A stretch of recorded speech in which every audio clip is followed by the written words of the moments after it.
This was not a bad episode. It was so repetitive, though. I am BossOp86. I'm back to you with another video, and today I'm reviewing Raw that just happened about a minute or so ago. Again, this was not a bad episode. I repeat, not a bad episode. The problem? It was the most repetitive thing I have ever seen. Rematches. Matches we've seen already. So many repetitive booking decisions. It was just so stupid. That being said, the matches themselves were actually pretty good. There's one that was so ungodly stupid it didn't need to go on for as long as it did. And there was a match where I was questioning booking. And I'm having popcorn, by the way. Kernel corn, to be exact. Delicious. Anyways, we kick off the night with MVP in the ring. Lashley coming out with the women, the same women that were from last week. We get a recap of the whole Lashley, Drew, Kingston. I got a kernel stuck in my gum, right? I sometimes hate popcorn. We get a recap of that whole title situation. Drew shows up and he says he wants a Lashley at Hell in a Cell. New Day show up and then Kofi says I'm the one that pinned Bobby last week and all that stuff. And Kingston saying I didn't need your help, I could have beat Lashley on my own. Pierce shows up, he says that, you know, since you two are arguing, how about you two have a number one contenders match essentially? Whoever wins gets to face Lashley at Hell in a Cell for WWE title. Okay. MVP and Lashley and the women, they're up in the VIP lounge. They're going to be up on the stage. McIntyre versus Kofi Kingston. It is 2010 all over again. Hooray! Except for it's not for the IC title and Theodore Long's not part of it. This was actually a very good match. A very good match. Drew kind of playing the heel a little bit. He was doing some heelish things. David versus Goliath. This was a very good match. Drew selling. Kofi showing off his athleticism. Speed versus strength. The Michinoku driver that Kofi got spiked on his head. That looked brutal. If that's new to Drew's arsenal, I don't think that's a bad idea. That actually kind of fits him. Great stuff here. Trust fall.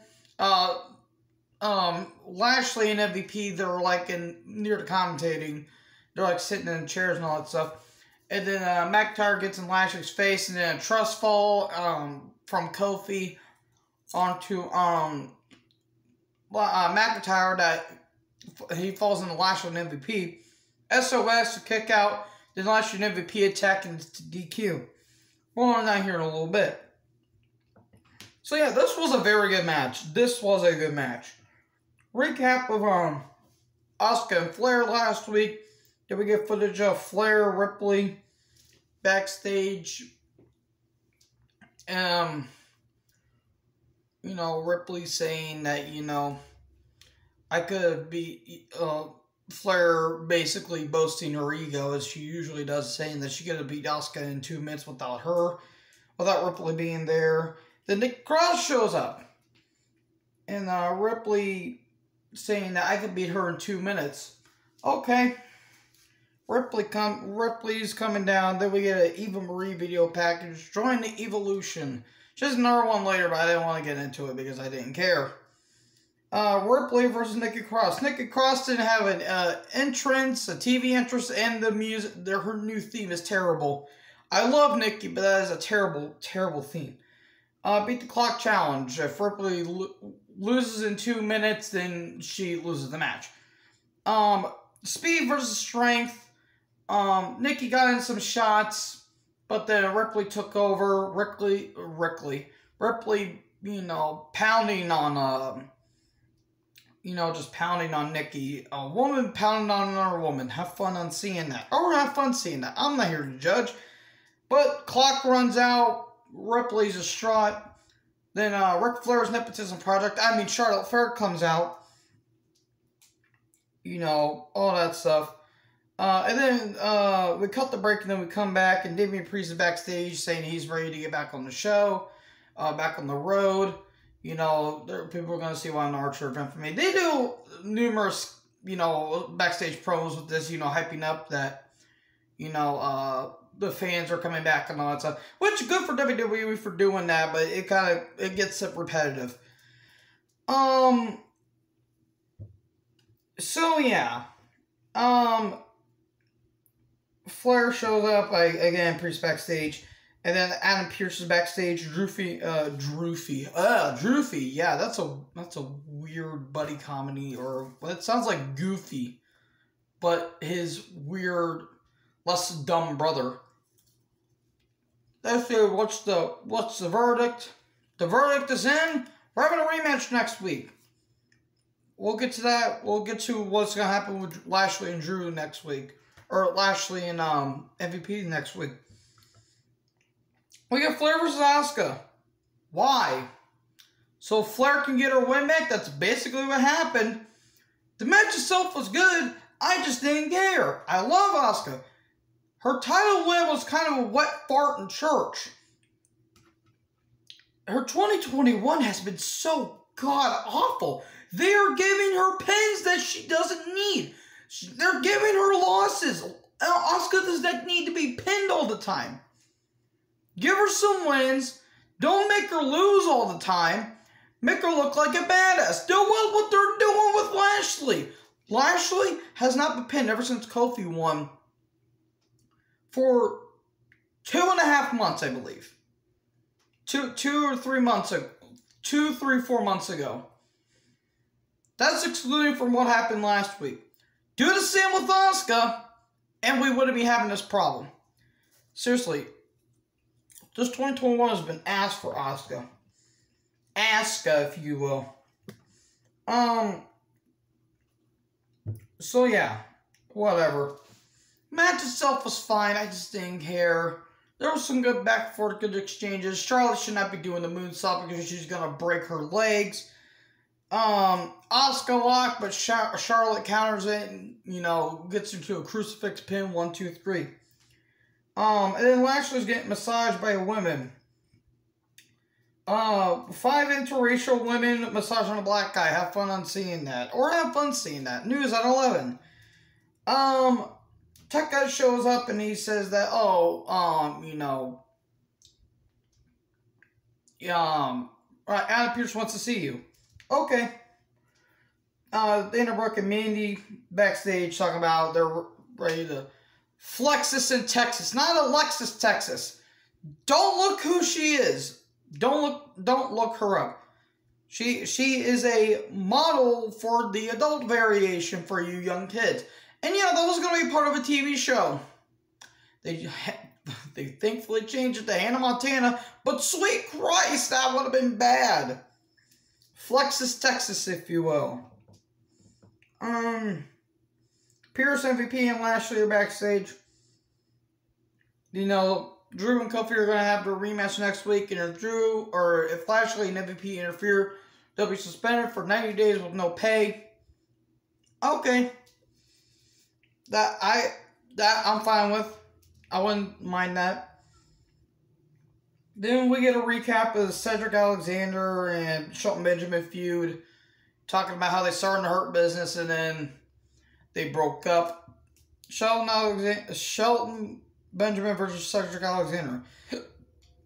Shelton cut a promo that went on for too long. I love Alexander, but that went on for way too long.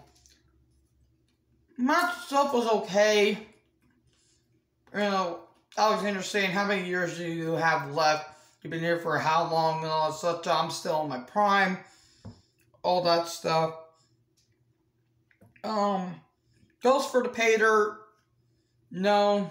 Shelton still has what it takes. He still has what it takes. He's nearly in his 50s and he's still doing some good stuff. But in the end, Neuralizer by Alexander, 1, 2, 3. Okay, whatever. Can we move on from this? I don't mind these two fighting. They just hot-shotted this. You could have had it in like a month or 2 build. Recap of the whole Orton Riddle RK Bro thing, whatever the hell that they're doing. Morrison backstage saying, you know, he's something about moist, and I just zoned out for a second.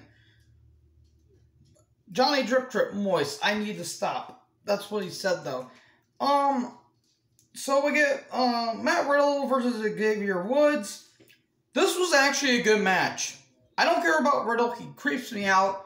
This was a good match. This really showed that maybe Xavier Woods as a single star is actually not a bad idea. I mean, look at his stuff as Consequences Creed. That's some of the most underrated work of his entire career in TNA. Just great stuff. Riddle going for a, you know, roll, you know, he's rolling down the river. Roll, but then out, and then Xavier just catches him into a suplex, which that surprised me. A gut check. This was some great stuff here, guys. In the end, RKO from Riddle out of nowhere. 1, 2, 3, and he pins Woods. I recommend you guys watch this match. This was a damn good match. Then, recap of Elias versus Styles last week. And then, Styles versus Ryker. The match went on for like 2 minutes. Ryker wins with a pretty bad Big Boss Man slam. Boss Man is probably spitting in his grave right now. The Ryker wins. Why?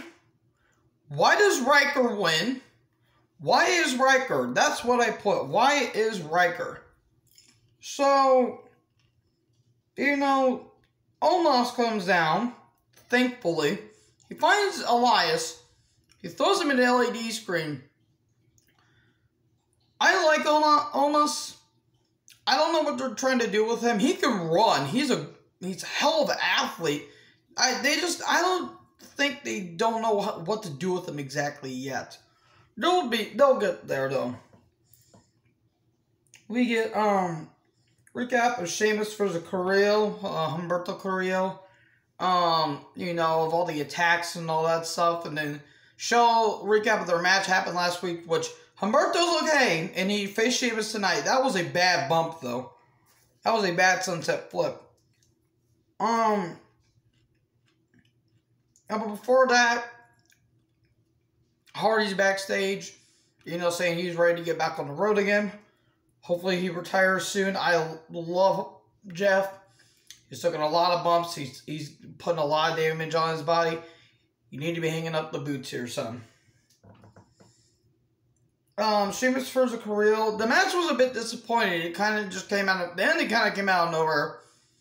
Because Sheamus in the last few weeks is putting in 110% of his matches. He put in about 60. The match went a bit slow, and I don't know what happened. There was a suicide dive by Carrillo, and Sheamus just bonked his head off the side of the announcer, but that looked pretty bad, but Sheamus seems okay. You know, roll up, Sheamus grabs the tights, 1, 2, 3. He attacks Carrillo.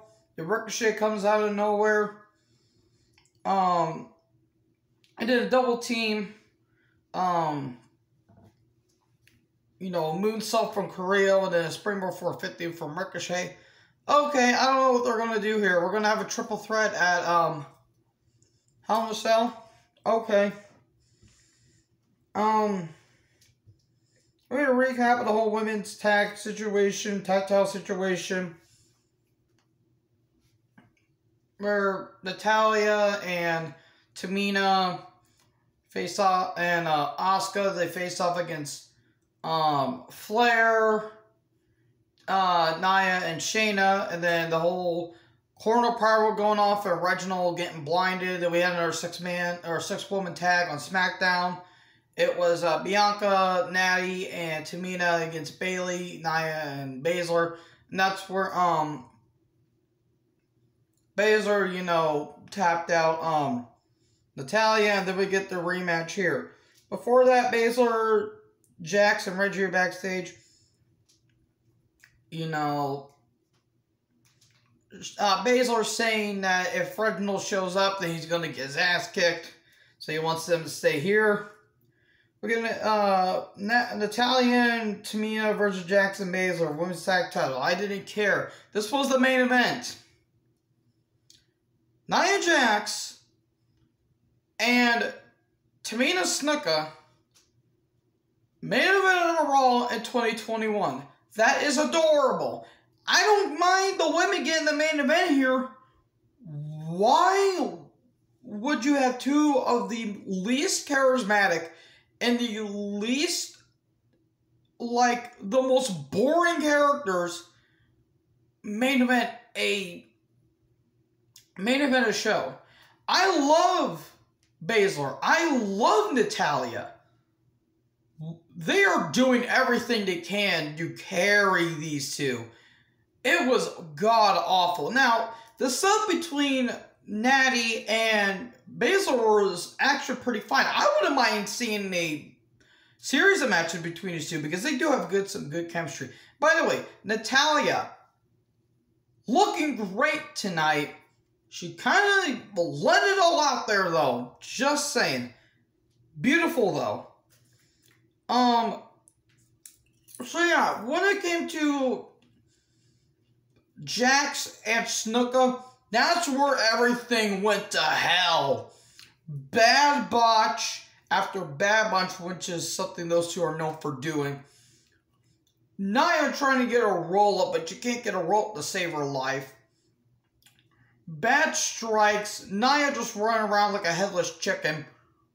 She dumps, Snuka from the barricade. And then in the ring, the inside cradle, looks like Baszler's got the win, but, Reggie distracts. Then Shayna is telling Reggie to go in the back, and then all of a sudden, Fire Pyro comes off. It's Kane! That's gotta be Kane! No, I'm kidding. But then inside cradle 1, 2, 3, and Baszler wins. Baszler loses. Why is Baszler taking pins? Jax does not need to be protected. Seriously, WWE. This is some damn good popcorn. Anyways, Baszler calls him a son of a bitch, saying, how you like it. You and I next week. And if you have the balls, you should have been in that explosion when it went off. That's murder there, Shayna. Overall, not a bad show. Not a bad show. Just a lot of repetitive and a lot of rematches that did not need to happen. Anyways, what did you guys think of this show? Did you think it was good? Did you think it was bad? Let me know down in the comment section below. And before I forget, yesterday was the tragic event at Already Edge 1999. I should have said this at the beginning. Owen Hart fell to his death yesterday.